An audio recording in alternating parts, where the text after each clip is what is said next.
বাঁধ রোডে সেচ দপ্তরের অধীনে থাকা সরকারি জমি থেকে গাছ কেটে সাফ, এমনকি 10 টাকার স্ট্যাম্প পেপারে লক্ষাধিক টাকায় বিক্রি হয়েছে সেই জমি বলেও অভিযোগ। বর্তমানে পাকা বাড়ি থেকে শুরু করে দোকানও রয়েছে সেই জমির বুকে।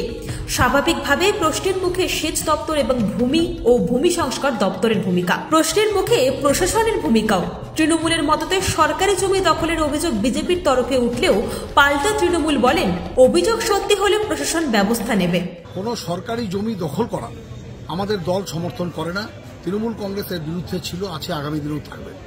আমাদের বাংলার মুখ্যমন্ত্রী মমতা বন্দ্যোপাধ্যায় ইতিমধ্যেই বিভিন্ন সরকারি জমি যেগুলো ইলিগালি এনক্রোচ হয়ে আছে সেগুলোকে ভ্যাকেট করার ব্যাপারে সর্বোচ্চ অফিসারদেরকে ইতিমধ্যেই নির্দেশ দিয়েছেন। তৎসত্ত্বেও যদি কোনো জায়গায় কোনো সরকারি জমি কেউ বেদখল করার চেষ্টা করে তার বিরুদ্ধে সেই ডিপার্টমেন্ট এবং কনসার্ন পুলিশ স্টেশন তার বিরুদ্ধে কঠোর থেকে কঠোরতম শাস্তির ব্যবস্থা করে। মালদা জেলার হরিশ্চন্দ্রপুর থানার অন্তর্গত মালিয়র বাঁধ রোডে সেচ দপ্তরের এই জমি এখন সম্পূর্ণ দখল হয়ে গেছে। সেখানে বসবাসকারীদের দাবি, তারা বেশ কিছু বছর আগে এই জমি অন্য ব্যক্তিদের কাছ থেকে কিনেছেন। অভিযোগকারীদের দাবি, আব্দুল মাজিদ নামে এক জমি মাফিয়া সেখানে বহু মূল্যবান বিভিন্ন গাছ কেটে পাচার করেন, তারপরে সেই জমি 10 টাকার স্ট্যাম্প পেপারে বিক্রি করেন। বর্তমানে সেগুলো 2 হাত থেকে 3 হাতে বিক্রি হয়ে গেছে। জমি বাঁচাতে তিনি সেচ দপ্তর, মহকুমা শাসক এবং ভূমি দপ্তরে অভিযোগ দায়ের করেছেন। আমার অভিযোগ ছিল যে মালিয়র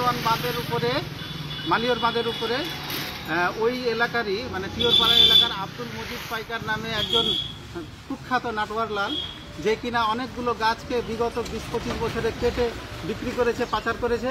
এবং ওই জায়গাতে আকাশমণি, ইউক্যালিপ্টার এবং সেগুন, মানে সবগুলো লক্ষাধিক মূল্যের গাছ। হ্যাঁ, সব সরকারি গাছ, মালিয়র বাঁধের ইরিগেশন ডিপার্টমেন্টের গাছ। এগুলোকে ও বিগত 10-20 বছরে সব নিজের মতো করে পাচার করেছে।